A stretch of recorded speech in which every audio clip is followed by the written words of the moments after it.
Vamos a leer ahora la palabra de Dios en el Evangelio de Lucas, capítulo 22, versículos 19 y 20.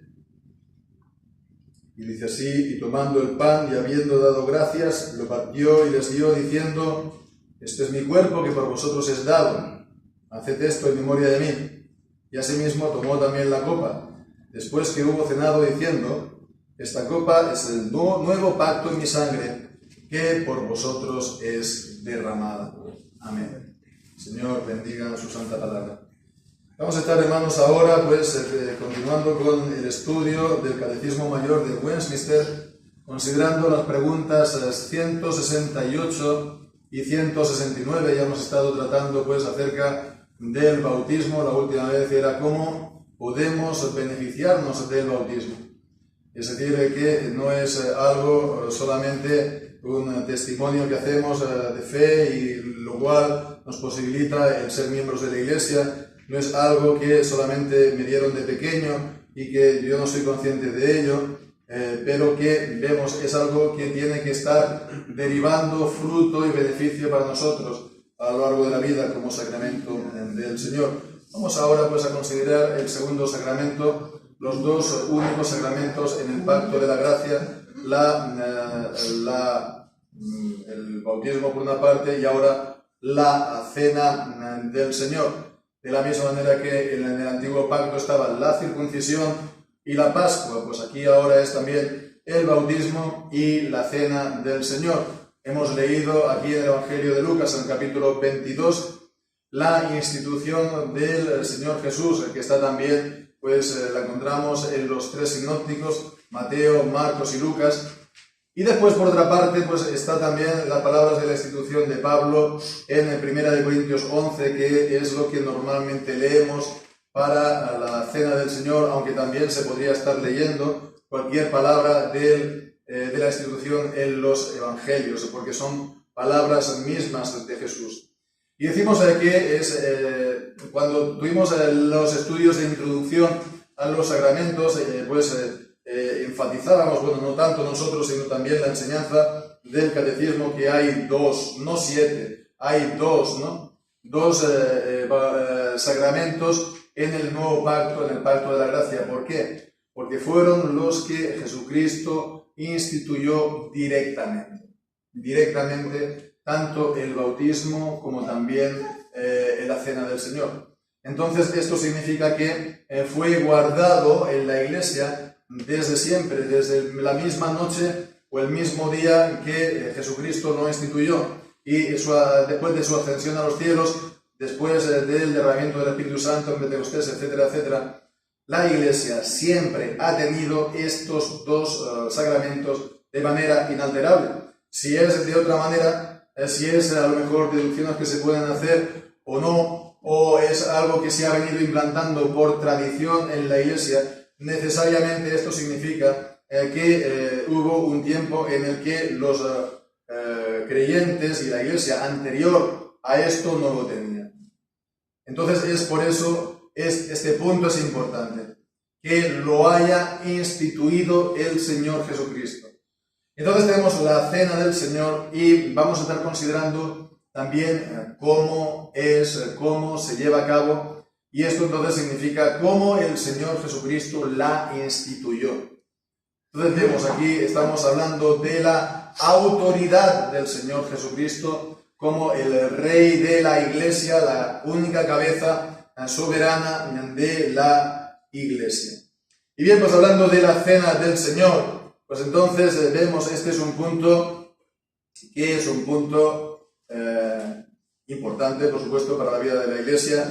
Y es también un punto, hemos de decir, de discordia y de disputa, discusión, como se quiera llamar, en la Iglesia cristiana.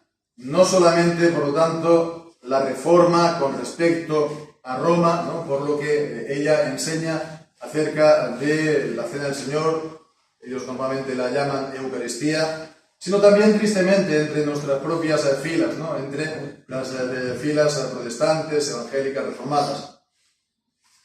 Y esto, desde casi los primeros días, los primeros momentos de la Reforma. Unos de los sucesos más tristes, sin duda, de la Reforma fue la ruptura entre Lutero y Zwinglio, el reformador de Zúrich. Entonces, digamos, el padre de la Reforma en Suiza. Entonces no fue solamente la ruptura entre Lutero y Zwinglio personalmente, sino también con la Reforma iniciada por Lutero y la Reforma iniciada por Zwinglio.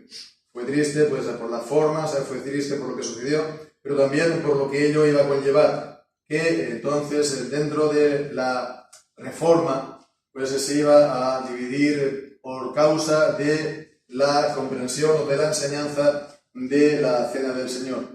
Es decir, que no iba a poder entonces presentar un solo frente común ante Roma, sino que a la división geográfica, además se le iba a dar divisiones por cuanto a la doctrina. Bueno, pues por supuesto nosotros vamos a estar pues dando la enseñanza que da el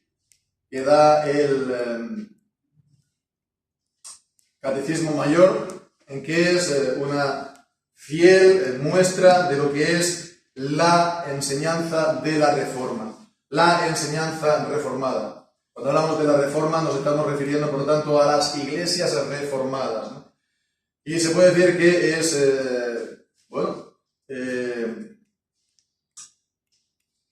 creo que se podría incluso afirmar que fue la última que se dio, la última enseñanza en cuanto a la Cena del Señor en las filas de la Reforma de los protestantes, y que presenta, por lo tanto, un mayor equilibrio en todos los sentidos, ¿no? Un mayor equilibrio y una enseñanza, se puede decir más, no sé si decir plena, pero sí un mayor equilibrio, ¿no? Entre las distintas visiones discordantes que ha habido acerca de la cena, que ya digo, no es solamente con Roma, sino también entre nosotros. Está pues la posición, la de Lutero, que normalmente se conoce como la consustanciación, la de Zwinglio, que normalmente se conoce como la de un memorial simplemente, o un testimonio de fe, que esta vez se podría corresponder a la de la gran mayoría del mundo evangélico, y pues la reformada, pues digamos aquí está presentando una respuesta equilibrada a todas y cada una de ellas, ¿no? Sin tener que estar entonces encasillada en ninguna. Por supuesto, vemos también la consistencia de la enseñanza reformada con la palabra de Dios, porque eso es lo principal. Lo principal es que se recoja lo que dice la enseñanza de la palabra de Dios, no simplemente ponerse siempre en el eterno centro de todas las cuestiones, ¿no? La eterna equidistancia entre todas las posturas, ¿no? Sino que se recoja fielmente lo que dice la palabra del Señor. Bien, pues entonces ya digo, son las dos preguntas, 168, 169. ¿Qué es la Cena del Señor? Una introducción entonces al sacramento de la cena, y después también de qué modo, cómo Cristo pues ha ordenado el pan y el vino en la cena. ¿Tienes la pregunta aquí a mano? ¿Sí? Sí, mejor, por favor. Tengo una letra inteligible aquí. Gracias. La pregunta 169 es: ¿cómo mandó Cristo que fueran dados y recibidos el pan y el vino en el sacramento de la Cena del Señor? Entonces comenzamos pues por la primera, que la Cena del Señor es un sacramento del Nuevo Testamento. Ya hemos estado pues considerando el término sacramento, su significado, su pertinencia, etc. ¿Por qué pues preferimos decir el sacramento a cualquier otra también palabra? Entre otras porque era originalmente un juramento de fidelidad del soldado a sus superiores. Y entonces esto muestra que el sacramento no es solamente una promesa de Dios para con nosotros, sino que también esto comporta nuestra lealtad y nuestra fidelidad. Pero bueno, la cena del Señor es un sacramento del Nuevo Testamento, dice, en el cual, por dar y recibir el pan y el vino conforme al mandato de Jesucristo, se anuncia su muerte. Se anuncia su muerte. Aquellos que participan dignamente se alimentan de su cuerpo y de su sangre para su alimento espiritual y crecimiento en la gracia. Entonces vemos, ¿no? Por dar y recibir el pan y el vino conforme al mandato de Jesucristo. Esto es clave, ¿no? Porque la cena del Señor es una palabra visible. La cena del Señor es una representación. La cena del Señor es un memorial también de la muerte de Cristo. Entonces es una representación visible y entonces es una representación, ¿no? Todos los detalles son importantes, ¿no? Como en una película, como en un corto, ¿verdad? En las escenas están, cada escena, miradas con sumo detalle, a dónde se pone esta pieza, a dónde se pone esta silla o este actor entra o sale por allá. Cada cosa tiene su significado. Igual también con la cena. Entonces, por eso es por dar y recibir el pan conforme al mandato de Jesucristo, se anuncia, se proclama, ¿no? Se proclama visualmente, se representa visualmente esta muerte. Entonces, bueno, alguien podría decir, vemos, aquí está entonces una visión más bien simbólica, ¿no? De la muerte de Jesucristo. Que la cena es un símbolo de su muerte. Y muchas veces se habla así de la cena del Señor, que es un símbolo de la muerte. Sí, evidentemente es un símbolo por cuanto es una representación, por cuanto es un anuncio simbólico, se puede decir, de su muerte. Pero no es solamente eso, porque añade diciendo, aquellos que participan dignamente se alimentan de su cuerpo y de su sangre. Se alimentan de su cuerpo y de su sangre para su alimento espiritual y para su crecimiento en gracia. Es decir, que no es solamente algo simbólico, ¿no? No es solamente un memorial, sino que de él recibimos este enorme, este tremendo beneficio espiritual de ser alimentado por el cuerpo y la sangre de Cristo, que están representados por el pan y la copa o el vino. Se alimentan espiritualmente. Entonces esto va mucho más allá, por lo tanto, de una mera visión simbólica o un mero memorial. Entonces aquí ya estamos hablando de sacramento, el sacramento de la cena por el cual nos alimentamos espiritualmente de Cristo. Y vemos entonces los textos que nos da aquí el catecismo. Mateo 26, del 26 al 28, es también un texto paralelo al que ya hemos leído. Mateo 26, del 26 al 28. Y dice, y mientras ellos comían, Jesús tomó el pan y lo bendijo y lo partió y dio a sus discípulos y dijo, tomad, comed. Y está entonces presentándoles el pan y le dice, esto es mi cuerpo. Esto es mi cuerpo. Y tomando la copa, y habiendo dado gracias, les dio diciendo, bebed de ella todos. Bebed de ella todos. Bien, pues entonces vemos, esto es un texto. El otro es 1 Corintios 11, 23 al 26. Esta es la palabra de la institución del apóstol Pablo en 1 Corintios, porque yo recibí del Señor lo que también os he entregado. El Señor Jesús, la noche que fue entregado, tomó pan, y habiendo dado gracias, lo partió y dijo, el pan, ¿no? Dice, tomad, comed, esto es mi cuerpo, que por vosotros es partido, haced esto en memoria de mí. Y asimismo tomó también la copa después de haber cenado, diciendo, esta copa es el nuevo pacto en mi sangre, haced esto todas las veces que la bebiereis en memoria de mí. Porque todas las veces que comieres este pan y bebieres esta copa, la muerte del Señor anunciáis hasta que Él venga. Entonces vemos aquí esta parte, digamos, de anuncio, esta parte de proclamación, esta parte de memorial, esta parte, se puede decir, de representación, esta parte simbólica. pero también vemos, tomad y comed de ella, porque esto es mi cuerpo. Y de esta manera, al tomarlo dignamente, uno es alimentado del cuerpo y uno es alimentado también de la copa o de la sangre de Cristo. Entonces, después, al hacerlo, dice, al hacerlo de esta manera, al hacerlo conforme a la institución de Cristo, uno, confirman así su unión y comunión con Él, con Cristo. De esta manera, al tomarlo, están diciendo que ellos también están unidos a Cristo.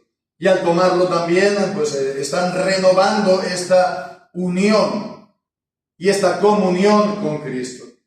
Y pues entonces se nos da el texto de 1 Corintios capítulo 10 y versículo 16. 1 Corintios 10, 16, que dice: la copa de bendición que bendecimos no es la comunión de la sangre de Cristo. El pan que partimos no es la comunión del cuerpo de Cristo. Entonces vemos aquí son los medios por los cuales también tenemos esta comunión con Él. Y asimismo pues estamos declarando que por el mismo hecho de tomarlo que somos de Él, por el hecho de tomarlo que somos de Cristo, que estamos unidos a Cristo. Y si uno está unido a Cristo, esto es de manera inseparable y para siempre. Confirman así su unión y su comunión con Él, testifican y renuevan su gratitud. Y da como texto también 1 Corintios capítulo 11, versículo 24. 1 Corintios 11, 24 dice: habiendo dado gracias, lo partió y dijo: esto es mi, tomad, comed, esto es mi cuerpo. Habiendo dado gracias, ¿no? Entonces, una parte muy importante también de la cena del Señor es esta expresión de gratitud, ¿no? Es esta acción de gracias, ¿no? Y bueno, es por eso que también se le llama a la cena del Señor Eucaristía. Eucaristía significa acción de gracias, ¿no? Bueno, está bien, no debemos que sea incorrecto, pero de todas maneras es llamar al todo por la parte. La acción de gracias es una parte, un componente de la cena del Señor, ¿no? Hay más, por supuesto, hay más cosas.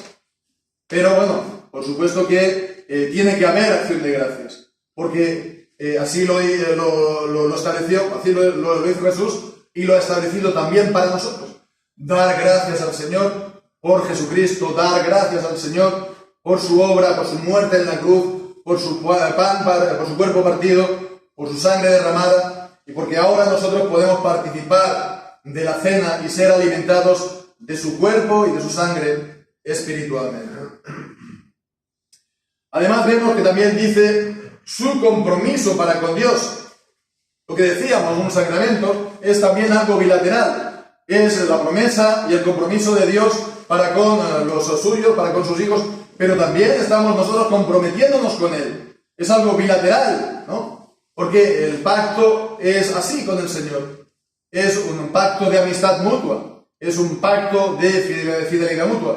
Por supuesto que es porque Él lo hace posible para nosotros. Es porque Él nos da su gracia para que nosotros lo podamos hacer. Y produce en nosotros tanto el querer como el hacer. Pero es en la amistad y en el compromiso, también por nuestra parte, que lo disfrutamos y que somos conscientes de esta comunión con Cristo, de esta comunión con Dios y de los beneficios, por lo tanto, que vienen para nosotros. Entonces vemos este compromiso para con Dios y las citas están también aquí en 1 Corintios capítulo 10, los versículos 14 al 16 y 21. 1 Corintios 10, 14 al 16 y 21 dice: por tanto, amados míos, huid de la idolatría, como prudentes os lo hablo, juzgad vosotros lo que digo. La copa de bendición que bendecimos, esto ya lo hemos leído, no es la comunión de la sangre de Cristo. El pan que partimos no es la comunión del cuerpo de Cristo. Y el versículo 21, lo que decimos, el compromiso. Puesto que esto es así, puesto que tenemos esta comunión con Cristo, puesto que participamos del pan y de la copa y por lo tanto del cuerpo y de la sangre de Jesucristo, no podemos entonces participar de la idolatría. Dice: no podéis beber de la copa del Señor y de la copa de los demonios. No podéis ser partícipes de la mesa del Señor y de la mesa de los demonios. No podemos entonces participar de comidas con paganos, etcétera, etcétera, etcétera. Hemos de tener entonces un corazón solo para Cristo, un corazón solo para el Señor. Él nos demanda en exclusividad para Él. Bien, pues entonces vemos, este es el compromiso para con Dios, el compromiso con Cristo, y dice, y su amor, y comunión unos con otros como miembros del mismo cuerpo místico. El mismo cuerpo místico, por supuesto, es el cuerpo de Cristo. Entonces todos aquellos que participan, ¿no? Lo que decíamos, que tienen parte, ¿no? Tienen parte con Cristo, y todos juntos como miembros de Cristo, pero al mismo tiempo entonces miembros los unos de los otros. Entonces dice en 1 Corintios capítulo 10 y versículo 17, este es el texto. Dice, porque nosotros, siendo muchos, somos un solo pan, un solo cuerpo, pues todos participamos de un solo pan. Y es eso, ¿no? Participamos, todo lo que hacemos aquí en la cena tiene su significado y todo tiene su importancia.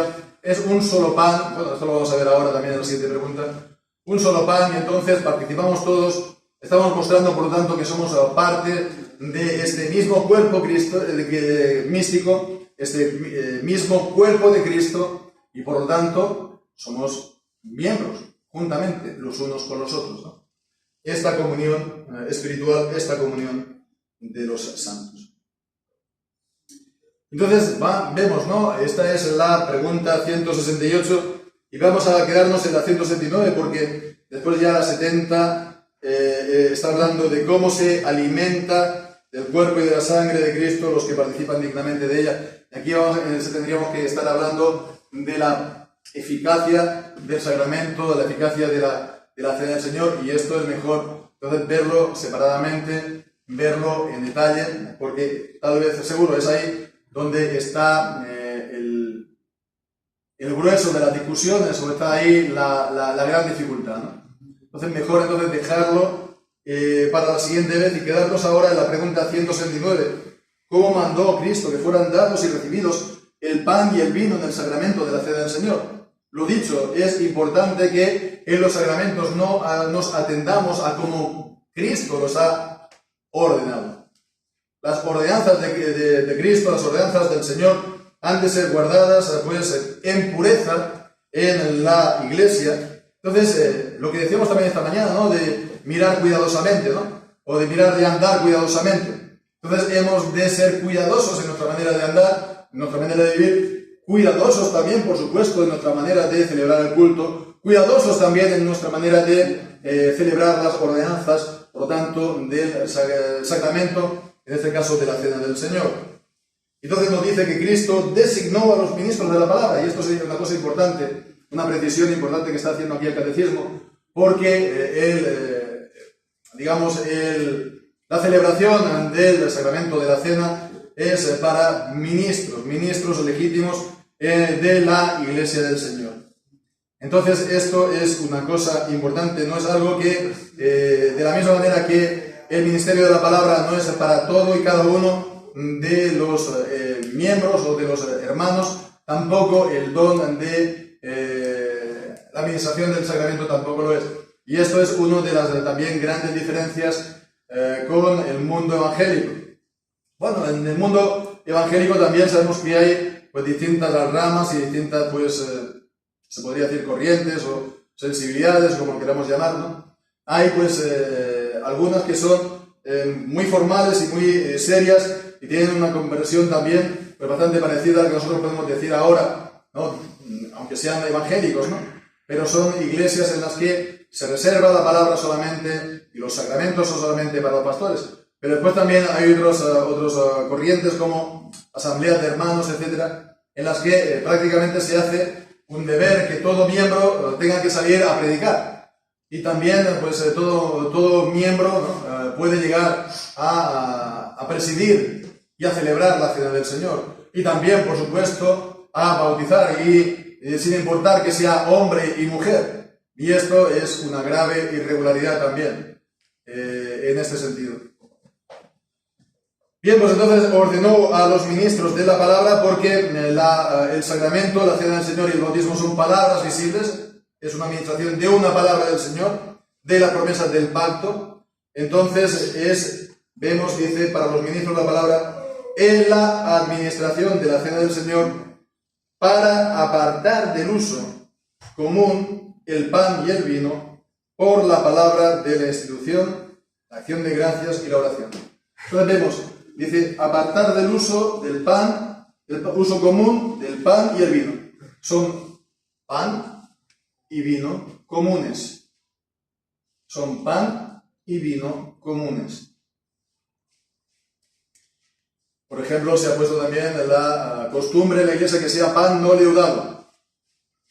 Pero bueno, no tenemos una indicación de Cristo ni tampoco en el Nuevo Testamento acerca de esto. Es pan lo que nos dice. Lo mismo también en la copa es vino, ¿no? Hay, pues, también iglesias, ¿no? Corrientes que tienen una posición muy anti-alcohol, ¿no? Muy de la temperancia, y entonces, pues, también incluso quitan el vino de la cena del Señor y lo ponen por zumo o cualquier otra cosa. Entonces, bueno, ha de ser vino. Vino porque Cristo lo instituyó como vino y Cristo lo instituyó como pan. Porque son pan y vino común. Pero en la cena ya no son pan y vino común, sino que son apartados, es decir, de otra palabra, santificados. ¿Santificados para qué? Para poder celebrar la cena del Señor. ¿Y cómo se santifica? ¿Cómo se apartan de este uso común? Dice, por la palabra de la institución. ¿La palabra de la institución cuál es? La palabra de la institución de Cristo, los evangelios, o la del apóstol Pablo en 1 Corintios 11. ¿Qué se tiene que leer? Y es importante que se lea, ¿no? Que se lea la Escritura en estos pasajes para la cena del Señor. Porque todo es santificado por medio de la palabra y la oración, no sé, se nos dice en 1 de Timoteo, ¿verdad? Pues entonces, de esta manera, por la palabra de la institución y por la oración, es puesto aparte, santificado. La palabra de la institución, la acción de gracias, que hemos dicho que es tan importante también, y que tiene que haber, y la oración. Y de esa manera, pues, se tiene que tomar y romper el pan. Romper el pan, porque ya digo, es una ceremonia, es una representación visual de que el cuerpo de Cristo iba a ser roto. Entonces es importante que se rompa, ¿no? Pues sabemos también que hay muchos lugares que se ya da partido, ¿no? En trocitos pequeñitos, individuales, ¿no? Bueno, pues no digo yo que eso sea a lo mejor, pues, más, comillas, rápido hacerlo, ¿no? Pero se pierde este elemento de partir el pan visualmente ante todos para dar gracias por el cuerpo del Señor Jesucristo. Romper el pan y den tanto el pan como el vino. Y esto es importante porque hemos leído en Mateo 26, bebed de ella todos. Bebed de ella todos, de la copa, ¿no? Bebed de ella todos de la copa. Y entonces esto es también importante, ¿verdad? Se tiene que beber el vino, se tiene que beber la copa. De la misma manera que hay un solo pan que se parte y se distribuye, pues también hay que tener presente, pues, que es importante también, sería importante, ¿no? Utilizar una sola copa para la cena del Señor. De hecho, nosotros lo habíamos estado haciendo, ¿verdad? Si nos acordamos, es la manera como nosotros estamos guardando la cena del Señor. Y esto se interrumpió, pues, por la pandemia, los enterramientos, etc. Y claro, en aquel contexto, pues, se pensó que de esa manera habría menos problemas, pero tal vez, tal vez es una manera de decir, ¿no? Tendríamos que estar pensando también en recuperar esta forma, de que sea una sola copa y que de ella bebamos todos. Porque es exactamente igual de lo que ocurre con el pan, que ha de ser un pan partido y distribuido a los comulgantes. Como dice, a los comulgantes, quienes por la misma ordenanza han de tomar y comer el pan y beber el vino en agradecida memoria de que el cuerpo de Cristo fue partido y dado y su sangre derramada por ellos. Vamos a ver entonces los 4 textos que nos da aquí esta respuesta 169. Primeramente está en 1 Corintios 11, 23 y 24. Son las palabras de la institución de nuevo. Yo recibí del Señor lo que también nos ha enseñado, que el Señor Jesús, la noche que fue entregado, tomó pan y habiendo dado gracias, lo partió y dijo: tomad, comed, esto es mi cuerpo que por vosotros he partido, haced esto en memoria de mí. Entonces es necesario que en nuestra representación se haga todo esto mismo, ¿no? Tomar el pan, partirlo, dar gracias, repartirlo y comer de él todos. Así también, la copa. Esta copa es el nuevo pacto en mi sangre. Está diciendo esta copa, no estos vasos o estas copitas, ¿no? Sino esta copa, ¿no? Esta copa es el nuevo pacto en mi sangre. Haced esto todas las veces que la bebieres en memoria de mí. Mateo dice: bebed de ella todo. Que por cierto es el siguiente texto que hemos leído en Mateo, ¿no? La palabra de la institución. Allá también Marcos capítulo 14, podemos leer ahí, que esto no lo hemos leído. Versículos 22 al 24. Marcos 12, del 22 al 24. Y allí leemos: y tomaron 14.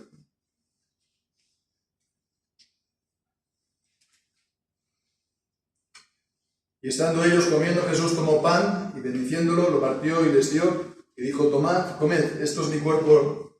Y tomando la copa, habiendo dado gracias, les dio, y bebieron de ella todos. Después, por último, Lucas, capítulo 22, versículos 19 y 20. Lucas 22, 19 y 20.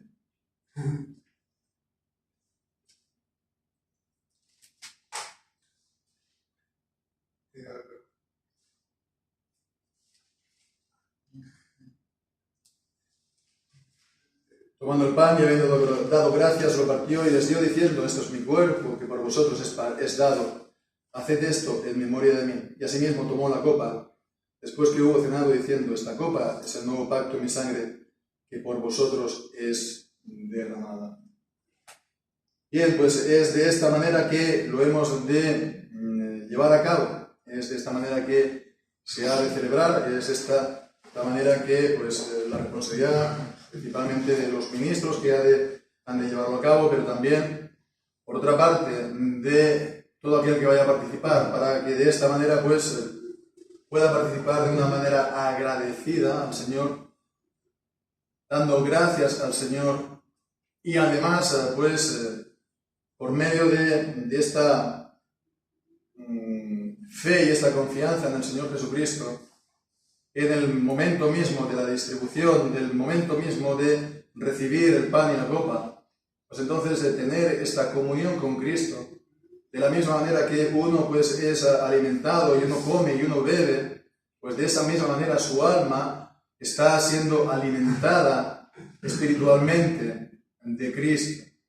Y esto es el gran privilegio que el Señor nos da a los creyentes, ¿no? Que el Señor nos da a los miembros de la Iglesia. Hemos dicho que los sacramentos, y sobre todo el de la cena, no es un sacramento de evangelización. No hemos de presentarlo a la gente para que, digamos, en ese momento él se decida por Cristo y al recibirlo, pues hombre, que ya se haya convertido de esta manera, no. Tiene que ser alguien que esté ya en la Iglesia, que haya seguido la disciplina de la Iglesia, la enseñanza de la Iglesia, que sea miembro de la misma, y entonces juntamente con los demás hermanos, los demás miembros de la congregación, puedan participar así de la cena del Señor. Bien, hermanos, pues que el Señor nos ayude, que el Señor nos bendiga de esta manera, hermanos, que podamos cada vez que lo tomemos ser de bendición para nuestra alma y también de bendición y edificación para el cuerpo de la congregación. Que así sea. Amén.